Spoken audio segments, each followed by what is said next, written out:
já em aulas passadas, tá? E coisa bem básica que eu vou falar agora aqui, tá? Então, bom dia. Iniciando a nossa gravação aí da nossa última conferência, né, do nosso curso, tá?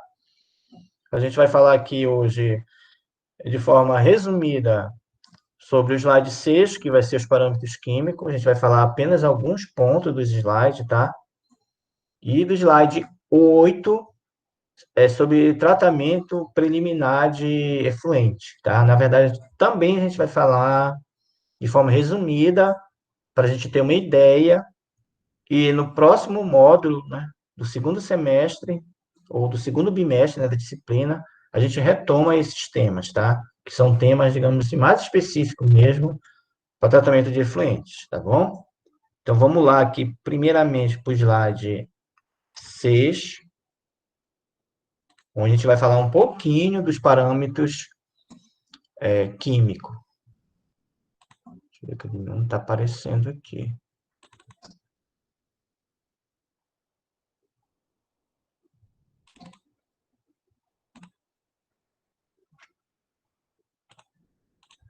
Ele está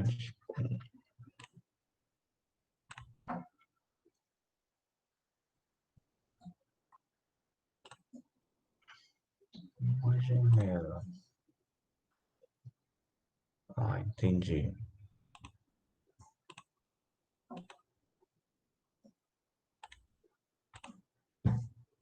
Vocês estão visualizando aí o slide 6?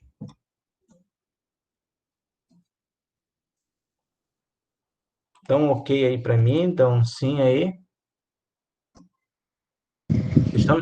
Sim, Sim, professor. agora. Ok. Então, a gente vai falar nesse slide de forma, digamos assim, um pouco dinâmica, só para te ter uma ideia, mas no próximo momento que tu estiver junto aí, para terminar a disciplina, a gente retoma ele, tá? Porque os parâmetros químicos, eles são os principais parâmetros para se fazer o tratamento do efluente, tá? Então, basicamente, ele vai girar em torno desses parâmetros químicos, tá? A gente vai só ensaiar alguns, ainda tem ainda o slide 7, né, que fala da parte 2. Então, aí nós temos aí uma estação, um desenho, né, uma imagem, né, de uma estação de tratamento de efluente, tem várias unidades, né, aí vários processos, né, que a gente precisa aprender um pouquinho para a gente entender esses parâmetros. Mas esses parâmetros químicos permitem a gente fazer o quê? Ó, primeiramente, é classificar a água por seu conteúdo mineral através de íons presentes, ou seja, quais são os minerais que estão presentes na água. Que minerais são esses? Que íons são esses? Por exemplo, o ferro, o nitrogênio, o fósforo, nem outros, né? Substâncias e compostos que está presente na água em forma de mineral. A gente tem que saber o conteúdo dela para saber se ela pode ser lançada ao influente ou não. Como a gente viu lá no CONAMA, né? A gente viu lá vários parâmetros, né? pH, né? Também. E ele tem que ter um valor máximo para ele ser lançado no influente. E com isso também a gente vai determinar o grau de contaminação, e aí com isso vai permitir a origem desses poluentes, né? Claro, a gente vai analisar lá qual tipo de poluente e a gente vai determinar se é uma indústria de alimentos, se é uma indústria química, de onde está vindo, né? Ou se é a poluição da própria cidade, né? Por exemplo, se eu verificar que o DBO está alto, se eu tenho muito fósforo na água, eu posso imaginar que pode ser de uma indústria de alimento. Aí, se eu tiver muito metal, mercúrio, cádmio ou algum metal pesado, eu posso já induzir, não, esse daqui é de uma indústria química ou uma indústria que trabalha esses materiais, né? Então, eu tenho que analisar essa água e começar a verificar. E aí eu vou também verificar, né, essa concentração desse poluente. E aí, de acordo com o tipo de poluente, eu posso classificar ele, se esse poluente é tóxico, se ele é poluidor, seria uma contaminação, seria um patógeno, né? Então, aí eu já posso também analisar as diferentes fontes. E com todos esses parâmetros, com todas essas análises, eu posso analisar esse equilíbrio da água, né? Esse equilíbrio bioquímico, da biologia e da química, né? Os produtos que foram lançados no efluente, qual foi as consequências que está causando para o processo aquático, né? Para a vida aquática, para o recurso hídrico, né? E aí eu vou avaliar, né? O tipo de nutriente ou a necessidade dele para esse ambiente, tá bom? Então, esse parâmetro químico, ele abrange bastante coisa, né? Então, fique atento aí nesse slide, que é um slide de prova. Aí eu só trouxe novamente aí a resolução do CONAMA 357 de 2005, que ela é o nosso manual, né? A resolução 357 e a 430, ela é o nosso manual de parâmetros de qualidade de água. É nele que a gente vai consultar aí os limites máximo ou mínimo, né? Então, aí no artigo 14 da resolução 357, aí preste bem atenção que ele determina lá o tipo de classe, ó. Por exemplo, o artigo 14, as águas doces de classe 1 observarão as seguintes condições e padrões, ó. Aí eu peguei condições de qualidade da água. Tem outros itens, ó. Aí eu coloquei o H, ó, porque eu estou pensando no químico, né? Então, aí, DBO, com análise de 5 dias a uma temperatura de 20 graus Celsius, esse DBO, ele só pode ser lançado se ele tiver aí até 3 miligramas por litro, tá? Isso para a classe 1 da água doce, tá? E aí o OD, oxigênio dissolvido, em qualquer amostra, também não pode ser inferior a 6 miligramas dessa água doce também, ó. O pH tem que estar entre 6 a 9 da água doce. Oi? A Paula já veio? Vocês estão me escutando, gente, aí? Estão acompanhando o slide? Respondo sim ou não? Sim. Sim, professor. Tá. Sim. Ok. Olha só, gente, este artigo 14, né, ele está aí nessa resolução, inclusive eu estou trazendo ele só para a gente relembrar e reforçar a nossa questão, nossa tarefa 2, ó, tá? A gente pediu para ir e analisar lá qual é a classe da água, se estava em classe 1, classe 2, é água doce, salobra, né? Então, lá está descrevendo direitinho cada padrão aí, cada parâmetro, tá? Esses parâmetros, DBO, OD, pH, eles são químicos, né? E a gente vai falar um pouquinho dele nos outros momentos que a gente tiver. A gente vai ver como é que faz a análise DBO, como é que faz o cálculo da mistura da água no corpo receptor e outras coisas que a gente ainda precisa entender para a gente poder dar um diagnóstico bem interessante, bem legal e certo do parâmetro a ser lançado no corpo receptor, né? A gente vai fazer o laudo, né? Aí outros parâmetros, né? Já no artigo 16, né? Então, tá, e aí esse daqui eu não falei, mas é o 430, né? Que ele está falando também de forma geral. Aí, a 430, gente, se vocês perceberem lá, a resolução do CONAMA, ela não classifica em classes e nem em água, ela é o geral, então ela vale para tudo. Lembre-se lá no outro slide que a gente disse que classe 1, pH entre 6 e 9, ela está dizendo que, de forma geral, em qualquer corpo receptor, o pH tem que ser 5 a 9, ok? Então, ela acaba sobrepondo a 357, a 430. Aí a temperatura tem que estar inferior a 40 graus Celsius. Olha só, a temperatura em qualquer classe de água, em qualquer corpo receptor, ela tem que ser inferior a 40 graus Celsius. Mas se a gente pegar a 357 também, ela está dizendo que até 40 graus Celsius. Então, isso daí ela já amarrou. A única diferença que está no 430 é essa informação aí, ó.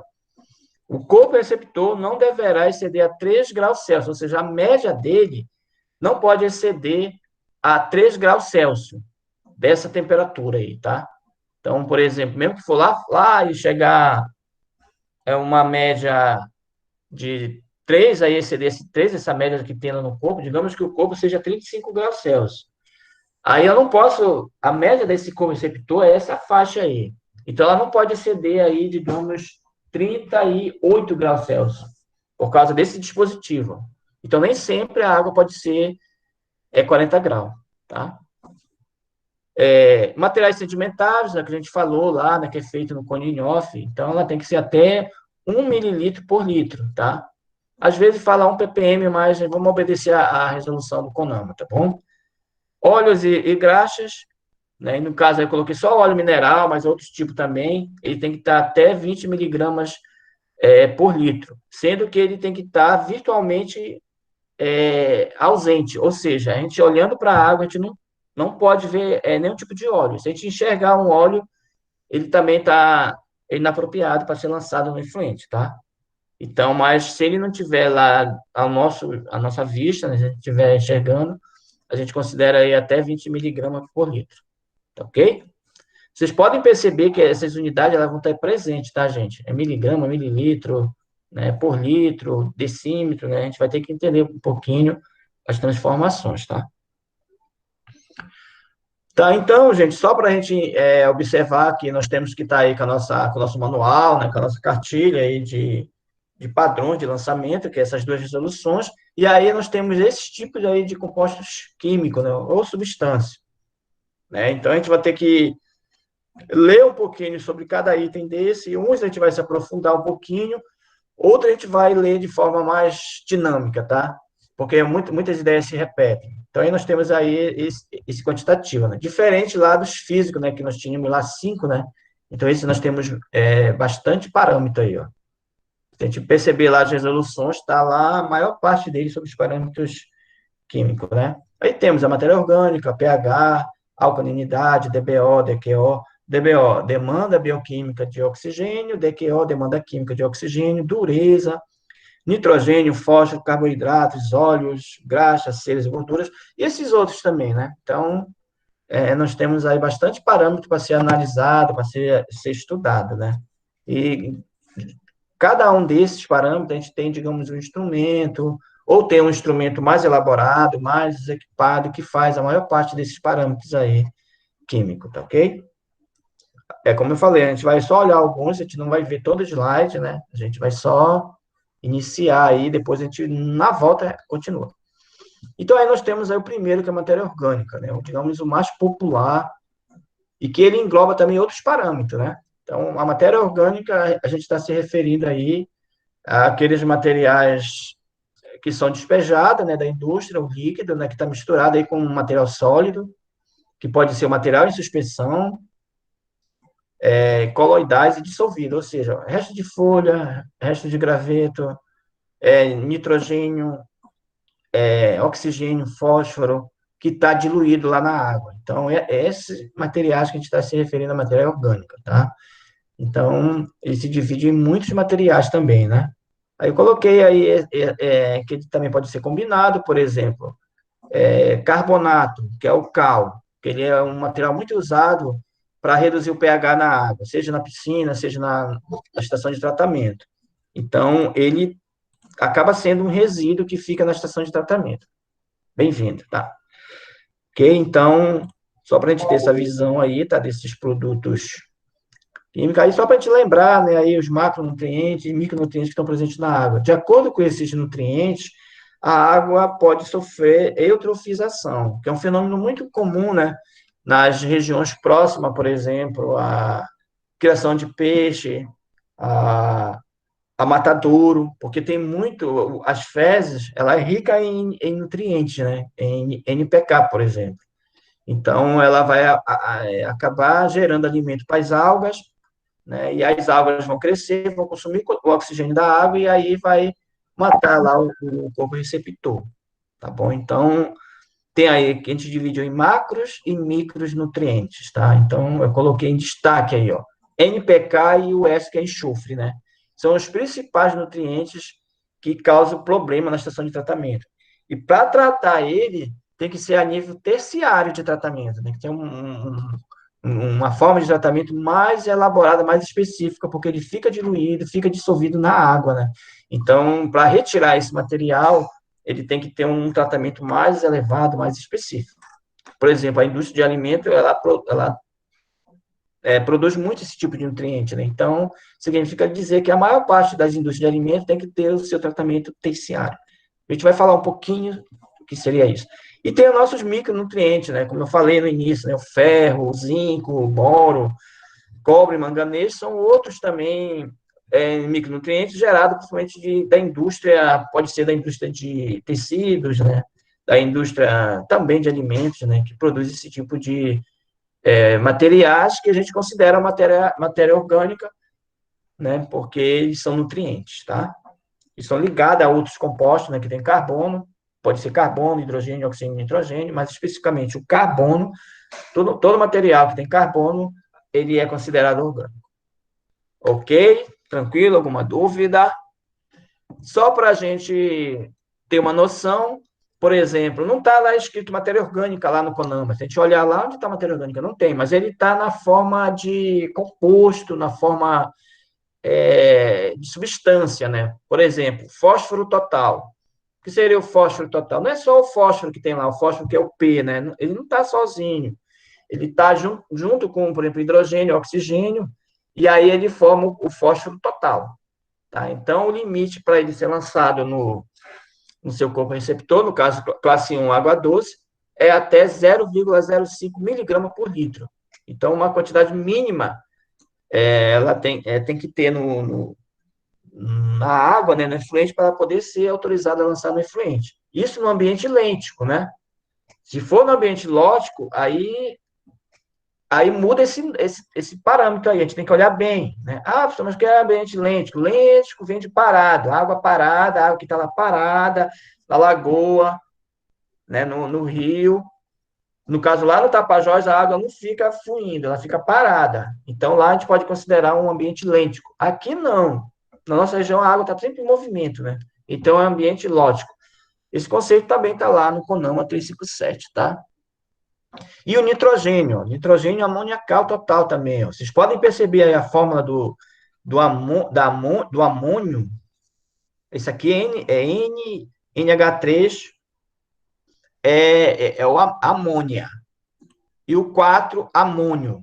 Tá? Então, essas formas, que é o nitrogênio, também só pode ser lançado se tiver aí até 20 miligramas por litro de nitrogênio. Tá? Então, informação. Aí tem o boro, mas o boro, eu posso considerar ele já um. Todos esses, apesar deles serem orgânicos, né? Eles são material inorgânico lá na resolução, tá? Eles não são considerados material orgânico, tá bom? Esses temas a gente vai. Nas próximas aulas a gente vai trabalhar melhor, a gente vai esclarecer melhor para vocês, tá? Para a gente entender bem esses produtos, para a gente poder fazer a recomendação corretinha, tá?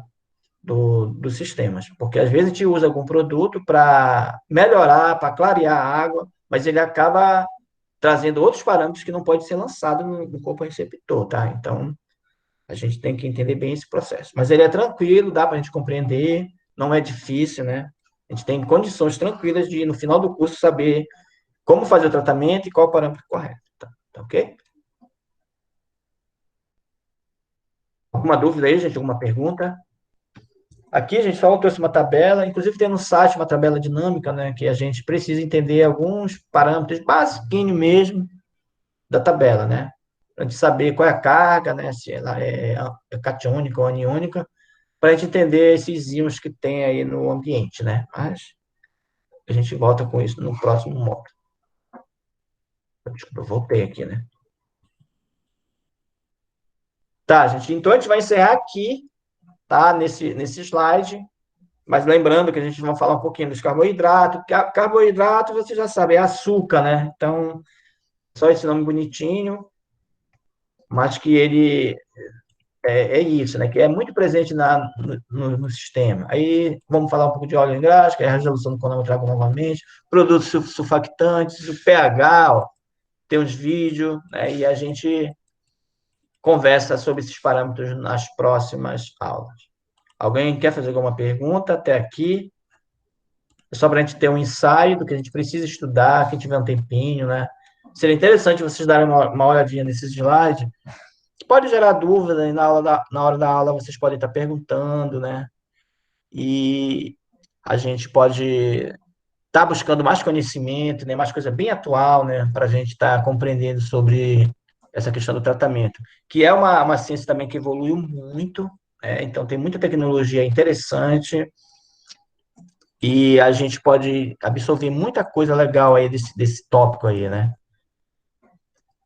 Tá, então, gente, o outro slide que a gente vai falar um pouquinho também, que é o slide 8, e o 7, porque o 7 dá continuidade aos parâmetros químicos. Por exemplo, eu vou falar melhor do DBO, do DQO, do OD, né, do oxigênio dissolvido. E aí, por isso que eu coloquei ele lá no slide 7, tá? Mas, como eu falei, a gente vai voltar, a gente precisa conversar, precisa aprender um pouquinho mais desses parâmetros, que eles são fundamentais para a gente entender o efluente, né? Para a gente saber gerenciar, né? Tem que saber qual é o tipo, qual o limite, né? E para poder ser lançado no efluente. E também qual é o tratamento, né? Eu vou colocar quanto de sulfato de alumínio, de sulfato férreo.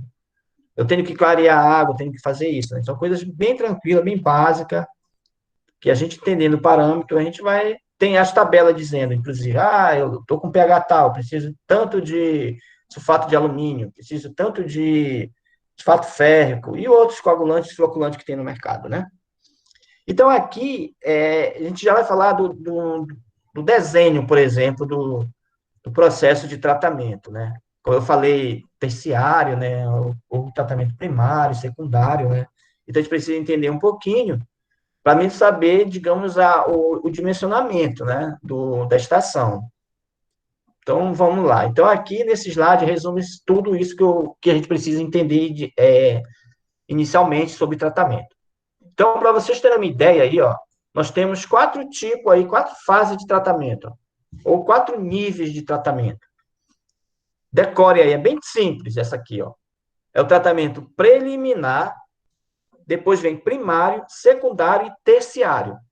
Até agora, o estudo da ciência do efluente só identificou esses níveis de tratamento. Tá? O tratamento mais avançado é o terciário. Por exemplo, o filtro de membrana que a Albras está usando agora, para ela reter lá os metais pesados, né, aquele produto lá da Albras. É o último nível, que é o terciário, que é o mais caro, né, é o mais elaborado, precisa de equipamento mais evoluído para poder tratar esse efluente. Ok? Então, anotem lá, questão de prova. Quais os níveis de tratamento? Preliminar, primário, secundário e terciário. Vocês olhando para a direita, tem um retângulozinho dizendo qual tipo de unidade está em cada nível de tratamento. Por exemplo, preliminar, nós temos lá o tratamento dos sólidos grosseiros, a areia e a gordura. Ou seja, a gente vai ter lá uma grade para reter sólidos grosseiros. Quais sólidos grosseiros? Aqueles sólidos maiores, a folha, o galho, uma garrafa PET. Então, vai ter uma grade lá na entrada do sistema que vai reter isso. Depois, a gente tem lá uma caixa de areia, uma caixa de gordura. Então, isso daí é o tratamento preliminar. O primário já é um pouquinho mais avançado, por exemplo, ele passou por essas fases aí, passou na caixa de areia, passou na caixa de gordura, né, que seria material em suspensão sedimentáveis, né, que a gente pode analisar pelo DBO. Então, ele passou lá nesse material, então a gente precisa fazer esse tratamento. Que tratamento seria isso? Com esse tipo? Poderíamos imaginar lá um tanque de decantação, por exemplo. Porque ele passou por esse processo no preliminar, e lá, então, a gente precisa de algo que decante, por exemplo. Então, ele vai ficar retido lá nesse processo. Então, esse é um processo primário. Mas eu vou falar mais na frente, cada um deles, detalhadamente, para a gente entender. Então, esse tratamento primário e preliminar, geralmente, eles são tratamentos mecânico e físico, né? São lá mecanizados, né? Eu não adiciono nenhum produto, né? Eu não preciso de uma estrutura maior, de um processo mais aprofundado. Já o tratamento secundário e terciário já precisa uma coisa mais específica, né? Um tratamento mais adequado, que de repente a gente pode usar algum coagulante, algum floculante para a gente poder dar sequência ao tratamento. Tá? Então, aí tem aí nesse retângulozinho do lado também, está aí apresentando aí os materiais que poderiam ser tratados nesse nível, né?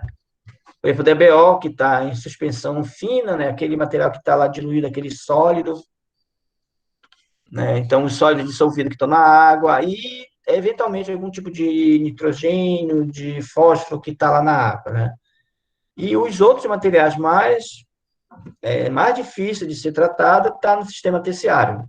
Os nutrientes, né? Aqueles micronutrientes, ferro, né? Boro e outros nutrientes que estão na água, mais difícil de visualizar, de tratar, e sim precisa de coagulante, floculante, precisa de várias unidades, né? Tanque de equalização, tanque de floculação, decantação e os outros tipos de tratamento. Tá? Então, basicamente, esse cenário aí que a gente precisa entender é os tipos de materiais para a gente fazer o tratamento. Tá? Então, nós temos aqui essa mesma imagem, né, que a gente mostrou na primeira aula, que a gente precisa entender cada unidade dessa para a gente fazer o tratamento correto. Vocês percebem que no lado esquerdo tem aí o lançamento do esgoto bruto, aí tem lá tratamento preliminar, aí tem as unidades que a gente falou lá no primeiro slide, que seria reter os materiais grosseiros, ó. Aí é uma grade que tem aqui, pode ser uma grade menor, uma grade maior, de maior espessura, né? Malha, né? Aí tem aí outra grade média, caixa de areia, aí poderia ter caixa de gordura, então faz parte do tratamento preliminar. Já um decantador, a gente considera o tratamento primário. E o secundário, né? Aí já seria um tanque de aeração, um tanque decantador com floculação, compressor, né?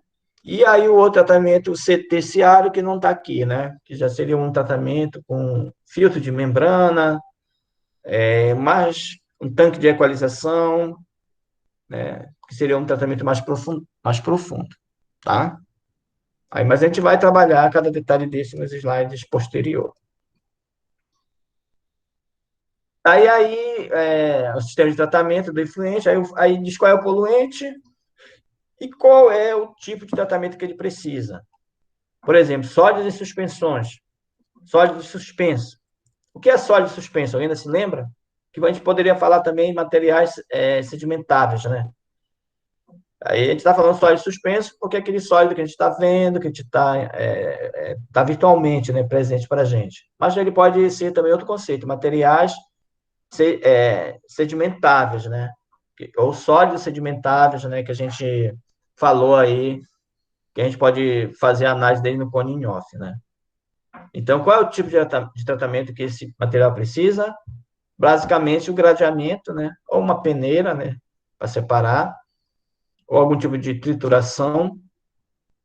Aí, pode se fazer a coagulação, floculação, decantação, flotação e filtração.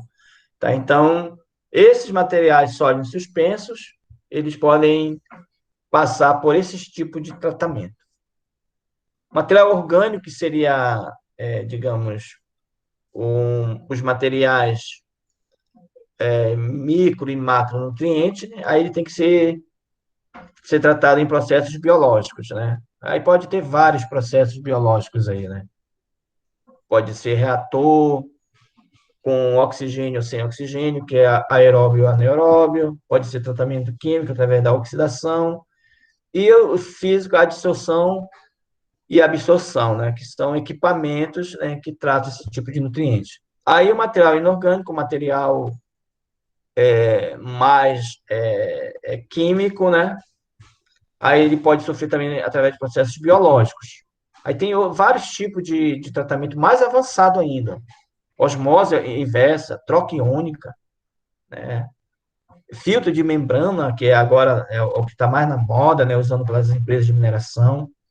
E produtos patogênicos, né? Basicamente aí tem cloração, ozonização e radiação ultravioleta.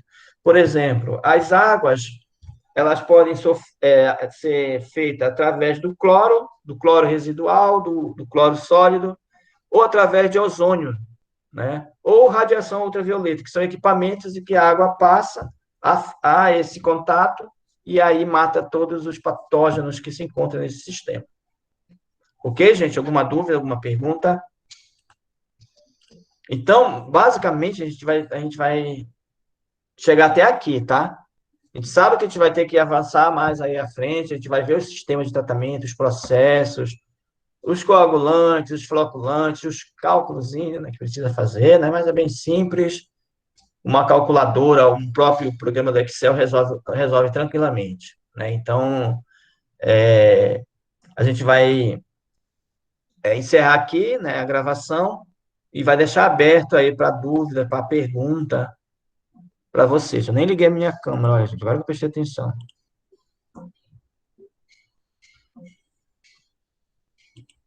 Então, a gente vai encerrar a gravação, tá ok?